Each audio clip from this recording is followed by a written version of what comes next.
Girlfriend ने ली boyfriend की जान, पिडरुआ मध्य प्रदेश की सच्ची घटना। नमस्कार दोस्तों, मैं शिवा। अगर आप हमारे YouTube चैनल पर पहली बार आए हैं तो हमारे YouTube चैनल को सब्सक्राइब जरूर करें। चलिए वीडियो को शुरू करते हैं। एसएचओ ने ग्रामीणों की मदद से शव को तालाब से बाहर निकलवाया। शव पूरी तरह नग्न अवस्था में था। शव का बारीकी से निरीक्षण किया तो पाया कि मृतक की उम्र लगभग 30 साल थी और उसके शरीर पर धारदार हथियार से गोदे जाने के कई निशान थे। उसी दौरान एक युवक ने लाश की शिनाख्त पिडरुआ निवासी तुलसीराम प्रजापति के रूप में की। उसकी हत्या किसने और क्यों की, यह बात कोई भी व्यक्ति नहीं समझ पा रहा था।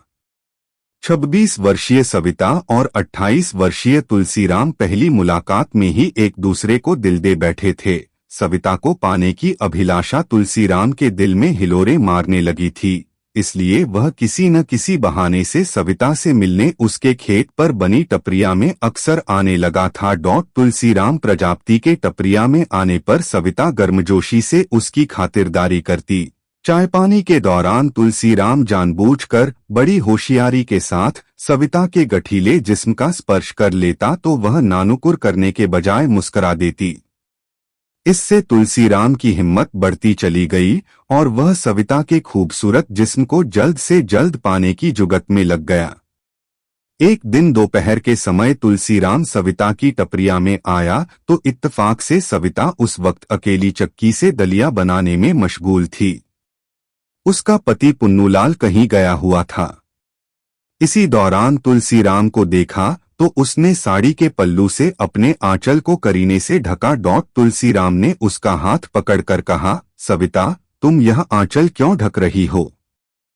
ऊपर वाले ने तुम्हारी देह देखने के लिए बनाई है।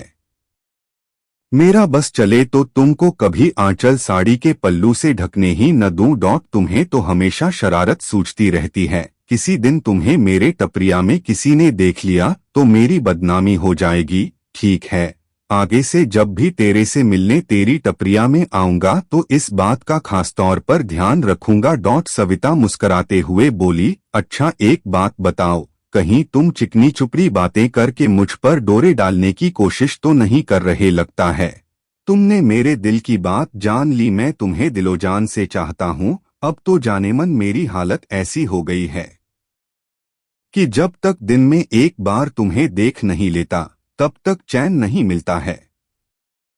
बेचैनी महसूस होती रहती है, इसलिए किसी न किसी बहाने से यहाँ चला आता हूँ। तुम्हारी चाहत कहीं मुझे पागल न कर दे। तुलसीराम प्रजापति की बात अभी खत्म भी नहीं हुई थी कि सविता बोली, पागल तो तुम हो चुके हो। तुमने कभी मेरी आंखों में झांक कर देखा है कि उनमें तुम्हारे लिए कितनी चाहत है? मुझे तो ऐसा लगता है कि दिल की भाषा को आंखों से पढ़े में भी तुम अनाड़ी हो। सच कहा तुमने, लेकिन आज यह अनाड़ी तुमसे बहुत कुछ सीखना चाहता है। क्या तुम मुझे सिखाना चाहोगी? इतना कहकर तुलसीराम ने सविता के चेहरे को अपनी हथेलियों में भर लिया। सविता ने भी अपनी आंखें बंद करके अपना सिर तुलसीराम के सीने से टिका दिया।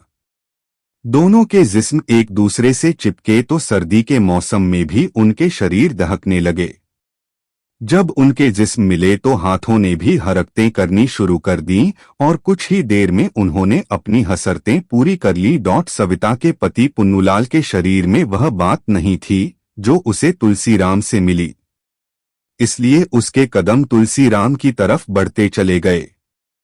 इस तरह उनका अनैतिकता का खेल चलता रहा। सविता के क्यों बहके कदम। मध्य प्रदेश के सागर जिले में एक गांव है पिडरुआ। इसी गांव में 26 वर्षीय सविता आदिवासी अपने पति पुन्नूलाल के साथ रहती थी। पुन्नूलाल किसी विश्वकर्मा नाम के व्यक्ति की 10 बीघा जमीन बटाई पर लेकर खेत पर ही टपरिया बनाकर अपनी पत्नी सविता के साथ रहता था। उसी खेत पर खेती करके वह अपने परिवार की गुजर बसर करता था। उसकी गृहस्थी ठीक ठाक चल रही थी। उसके पड़ोस में ही तुलसीराम प्रजापति का भी खेत था। इस वजह से कभी कभार वह सविता के पति से खेतीबाड़ी के गुर सीखने आ जाया करता था। करीब 1.5 साल पहले तुलसीराम ने ओडिशा की एक युवती से शादी की थी। लेकिन वह उसके साथ कुछ समय तक साथ रहने के बाद अचानक उसे छोड़कर चली गई थी। सविता को देखकर तुलसीराम की नीयत डोल गई। उसकी चाहत भरी नजरें सविता के गदराए जिस्म पर टिक गईं। उसी क्षण सविता भी उसकी नजरों को भांप गई थी। तुलसीराम हट्टा कट्टा नौजवान था। सविता पहली नजर में ही उसकी आंखों के रास्ते दिल में उतर गई। सविता के पति से बातचीत करते वक्त उसकी नजरें अक्सर सविता के जिस्म पर टिक जाती थीं। सविता को भी तुलसीराम अच्छा लगा। उसकी प्यासी नजरों की चुभन उसकी देह को सुकून पहुंचाती थी। उधर अपनी लच्छेदार बातों से तुलसीराम ने सविता के पति से दोस्ती कर ली। तुलसीराम को जब भी मौका मिलता वह सविता के सौंदर्य की तारीफ करने में लग जाता। सविता को भी तुलसीराम के मुंह से अपनी तारीफ सुनना अच्छा लगता था। वह पति की मौजूदगी में जब कभी भी उसे चाय पानी देने आती, मौका देखकर वह उसके हाथों को छू लेता। इसका सविता ने जब विरोध नहीं किया तो तुलसीराम की हिम्मत बढ़ती चली गई। धीरे धीरे उसकी सविता से होने वाली बातों का दायरा भी बढ़े लगा। सविता का भी तुलसीराम की तरफ झुकाव होने लगा था। तुलसीराम को पता था कि सविता अपने पति से संतुष्ट नहीं है। कहते हैं कि जहां चाह होती है वहां राह निकल ही आती है। आखिर एक दिन तुलसीराम को सविता के सामने अपने दिल की बात कहने का मौका मिल गया और उसके बाद दोनों के बीच वह रिश्ता बन गया जो दुनिया की नजरों में अनैतिक कहलाता है। दोनों ने इस रास्ते पर कदम बढ़ा तो दिए, लेकिन सविता ने इस बात पर गौर नहीं किया कि वह अपने पति के साथ कितना बड़ा विश्वासघात कर रही है। जिस्म से जिस्म का रिश्ता कायम हो जाने के बाद सविता और तुलसीराम उसे बार बार बिना किसी हिचकिचाहट के दोहराने लगे। सविता का पति जब भी गांव से बाहर जाने के लिए निकलता तभी सविता तुलसीराम को कालकर अपने पास बुला लेती थी। अनैतिक संबंधों को कोई लाख छिपाने की कोशिश करे, एक न एक दिन उसकी असलियत सबके सामने आ ही जाती है। एक दिन ऐसा ही हुआ। सविता का पति पुन्नूलाल शहर जाने के लिए घर से जैसे ही निकला वैसे ही सविता ने अपने प्रेमी तुलसीराम को फोन कर दिया। अवैध संबंधों का सच आया सामने। सविता जानती थी कि शहर से घर का सामान लेने के लिए गया पति शाम तक ही लौटेगा। इस दौरान वह गबरू जवान प्रेमी के साथ मौज मस्ती कर लेगी। सविता की कॉल आते ही तुलसीराम बाइक से सविता के टपरेनुमा घर पर पहुंच गया। उसने आते ही सविता के गले में अपनी बाहों का हार डाल दिया। तभी सविता इठलाते हुए बोली, अरे यह क्या कर रहे हो, थोड़ी तसल्ली तो रखो। कुआं जब सामने हो तो प्यासे व्यक्ति को कतई धैर्य नहीं होता है। इतना कहते हुए तुलसीराम ने सविता का गाल चूम लिया। तुम्हारी इन नशीली बातों ने ही तो मुझे दीवाना बना रखा है।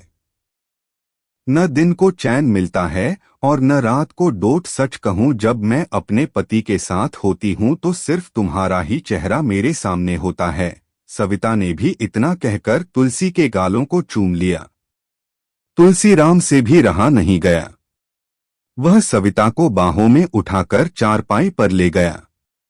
इससे पहले कि वे दोनों कुछ कर पाते, दरवाजा खटखटाने की आवाज आई। इस आवाज को सुनते ही दोनों के दिमाग से वासना का बुखार उतर गया।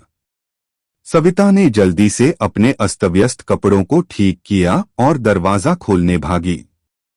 जैसे ही उसने दरवाजा खोला, सामने पति को देखकर उसके चेहरे का रंग उड़ गया। तुम तो घर से शहर से सौदा लाने के लिए निकले थे, फिर इतनी जल्दी कैसे लौट आए? सविता हकलाते हुए बोली। क्यों, क्या मुझे अब अपने घर आने के लिए भी तुमसे परमिशन लेनी पड़ेगी? तुम दरवाजे पर ही खड़ी रहोगी या मुझे भीतर भी आने दोगी? कहते हुए पुन्नूलाल ने सविता को एक तरफ किया और जैसे ही वह भीतर घुसा तो सामने तुलसीराम को देखकर उसका माथा ठनका। अरे आप कब आए? तुलसीराम ने पूछा तो पुन्नूलाल ने कहा, बस अभी अभी आया हूँ। सविता के हाव भाव पुन्नूलाल को कुछ अजीब से लगे। उसने सविता की तरफ देखा, वह बुरी तरह से घबरा रही थी। उसके बाल बिखरे हुए थे, माथे की बिंदियां उसके हाथ पर चिपकी हुई थी। यह सब देखकर पुन्नूलाल को शक होना लाजिमी था। डर के मारे तुलसीराम भी उससे ठीक से नजरें नहीं मिला पा रहा था। ठंड के मौसम में भी उसके माथे पर पसीना छलक रहा था। पुन्नूलाल तुलसीराम से कुछ कहता उससे पहले ही वह अपनी बाइक पर सवार होकर वहां से भाग गया। उसके जाते ही पुन्नूलाल ने सविता से पूछा, तुलसीराम तुम्हारे पास क्यों आया था और तुम दोनों दरवाजा बंद कर क्या गुल खिला रहे थे? वह तो तुमसे मिलने आया था और कुंडी इसलिए लगाई थी कि आज पड़ोसी की बिल्ली बहुत परेशान कर रही थी। असहज होते हुए सविता बोली। लेकिन मेरे अचानक आ जाने से तुम दोनों की घबराहट क्यों बढ़ गई थी? अब मैं क्या जानूं, यह तो तुम्हें ही पता होगा, सविता ने कहा। तो पुन्नूलाल तिलमिलाकर रह गया। उसके मन में पत्नी को लेकर संदेह पैदा हो गया था। पुन्नूलाल ने कड़ा रुख अख्तियार करते हुए पति पर निगाह रखनी शुरू कर दी और हिदायत दे दी कि तुलसीराम से वह आइंदा से मिलमिलाप न करे। पति की सख्ती के बावजूद सविता मौका मिलते ही तुलसीराम से मिलती रहती थी। सविता और उसके प्रेमी को चोरी छिपे मिलना अच्छा नहीं लगता था। उधर तुलसीराम चाहता था कि सविता जीवन भर उसके साथ रहे, लेकिन सविता के लिए यह संभव नहीं था। सविता क्यों बनी प्रेमी की कातिल? वैसे भी जब से पुन्नूलाल और गांव वालों को सविता और तुलसीराम प्रजापति के अवैध संबंधों का पता लगा था, तब से सविता घर टूटने के डर से तुलसीराम से छुटकारा पाना चाह रही थी, लेकिन समझाने के बावजूद तुलसीराम उसका पीछा नहीं छोड़ रहा था। तब अंत में सविता ने अपने छोटे भाई हल्के आदिवासी के साथ मिलकर अपने प्रेमी तुलसीराम को मौत के घाट उतारने की योजना बना डाली।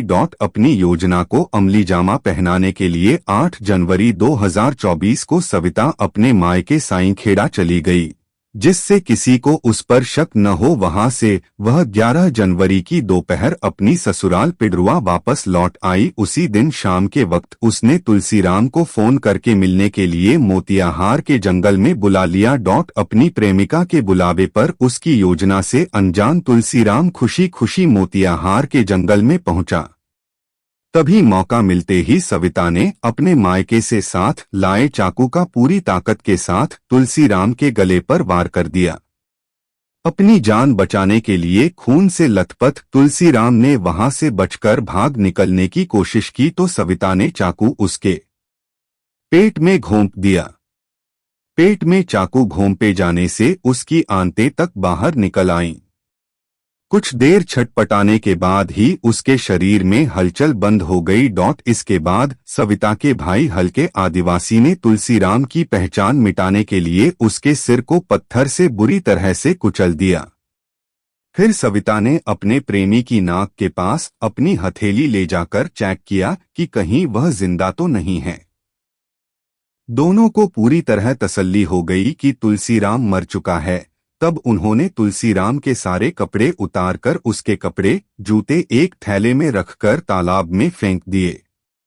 लाश को ठिकाने लगाने के लिए सविता और उसका भाई हल्के तुलसी की लाश को कंधे पर रखकर हरा वाले तालाब के करीब ले गए। वहां बोरी में पत्थर भरकर रस्सी को उसकी कमर में बांधकर शव को तालाब में फेंक दिया। नग्नावस्था में मिली थी तुलसी की लाश। 12 जनवरी 2024 की सुबह उजाला फैला तो पिडरुआ गांव के लोगों ने तालाब में युवक की लाश तैरती देखी। थोड़ी देर में वहां लोगों की भीड़ जुट गई।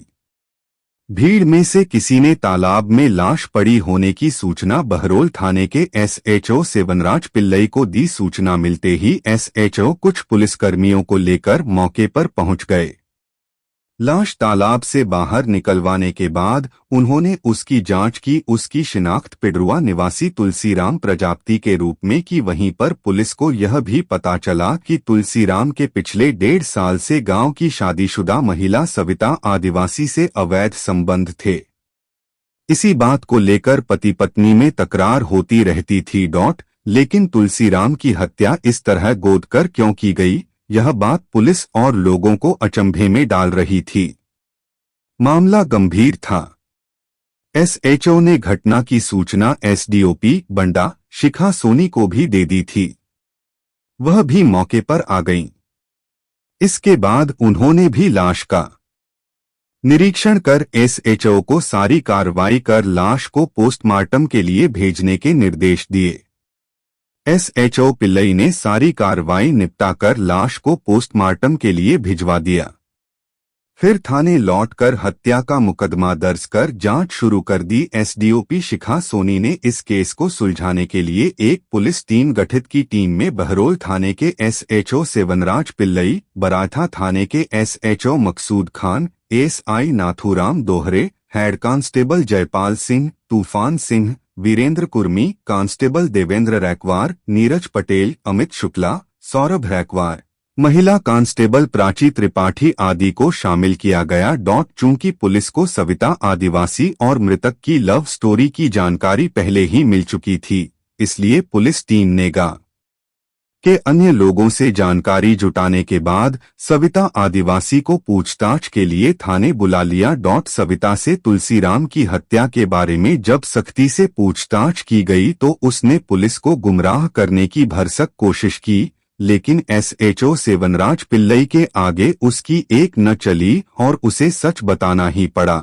सविता के खुलासे के बाद पुलिस ने सविता के भाई हल्के आदिवासी को भी साईंखेड़ा गांव से गिरफ्तार कर लिया। उसने भी अपना जुर्म कबूल कर लिया। सविता और उसके भाई हल्के आदिवासी से पूछताछ करने के बाद पुलिस ने दोनों अभियुक्तों को कोर्ट में पेश किया, जहां से उन्हें जेल भेज दिया गया। सविता और उसके भाई हल्के ने सोचा था कि तुलसीराम को मौत के घाट उतार देने से बदनामी से छुटकारा और बसा बसाया घर टूटने से बच जाएगा, लेकिन पुलिस ने उनके मंसूबों पर पानी फेर कर उन्हें जेल की सलाखों के पीछे पहुंचा दिया। तुलसीराम की हत्या करके सविता और उसका भाई हल्के आदिवासी जेल चले गए। सविता ने अपनी आपराधिक योजना में भाई को भी शामिल करके अपने साथ भाई का भी घर बर्बाद कर दिया।